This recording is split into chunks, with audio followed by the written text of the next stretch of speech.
Hi, I'm Amara at Levine-Reich, and I'm pleased to be participating in the Kinyan Torah project, which provides an opportunity for the men and women of the Young Israel of Memphis community to share their knowledge and unique perspectives on how we, as a community, can acquire Torah.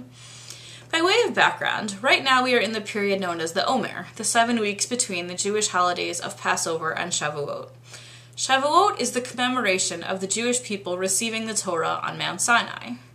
As such, there is a tradition during this period to study the 48 ways to acquire Torah as outlined by our sages in Pirkei Avot, the text known as Ethics of Our Fathers. This study prepares us for the opportunity to once again receive Hashem's Torah and recommit ourselves to pursuing a relationship with God. I'm here to speak about the tactic corresponding to the 40th day of the Omer, which is Ma'amido al ha'emet. This is loosely translated as correcting one's friend. In the next few minutes, I'd like to share some ideas with you about how we can use this vehicle to acquire Torah. Let's take a minute to look at the Hebrew words, Ma'amido al ha'emet. Ma'amido comes from the Hebrew verb la'amod, to stand, but in this case, the verb is causative, to cause someone else to stand up straight.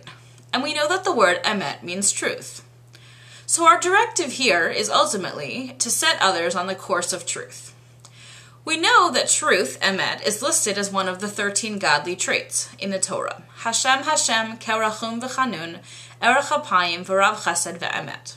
So to help another person find truth is in essence to help him or her pursue a relationship with God.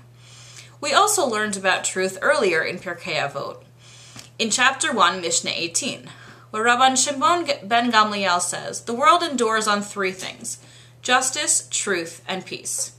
In his commentary on Pirkei Avot, Rabbi Beryl Wein explains that genuine service of God requires absolute truth.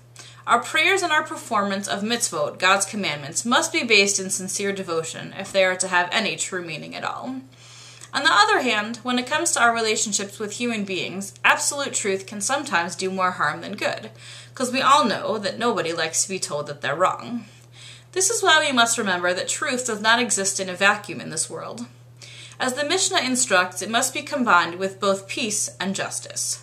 As Rabbi Wein writes, quote, in a society that is just in its relationships between people and strives to be true in its relationship with God, peace becomes an attainable objective, end quote. For the sake of peace, sometimes we have to sugarcoat the truth a little bit out of sensitivity to others. We must always deliver the truth, b'derech eretz, with respect. This holds true not just for our social friendships, but also for our partners in Torah study. We learned in the first parak of Pirkei Avot, Mishnah 6, Uknei lecha chaver, acquire for yourself a friend. Avot Rabbi Natan expands on Rabbi Yehoshua ben Prachia's instruction. Quote, how does one acquire a friend? A person should acquire a friend for himself by eating and drinking with him, by studying Torah and debating with him, by lodging with him, by sharing private thoughts with him, thoughts regarding Torah and life. And when they debate matters of Torah and importance, his friend will respond to him, and thus the bonds of friendship and truth will be strengthened. End quote. The Gemara in Ta'anit tells us that those who learn Torah on their own run the risk of misinterpreting the will of God, and in turn forfeiting their wisdom because they have no one to correct their mistakes. But those who engage in spirited debate over a piece of Torah they're studying gain a deeper understanding of the material. As the Talmud teaches us, just as one blade sharpens another, so too do Torah scholars sharpen one another's intellect.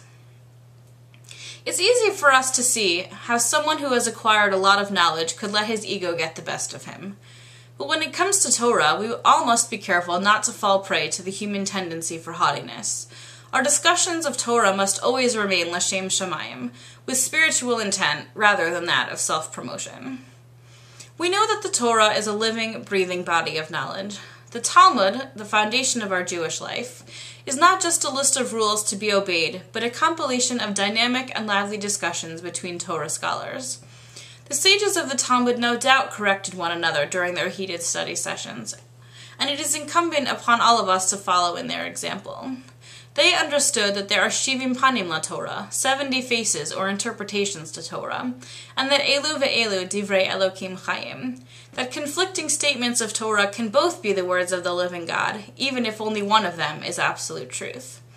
As we strive to acquire Torah, whether with a single study partner or in a group, let us keep in mind the importance of guiding others, not just toward the right answer, but also toward a closer relationship with Hashem.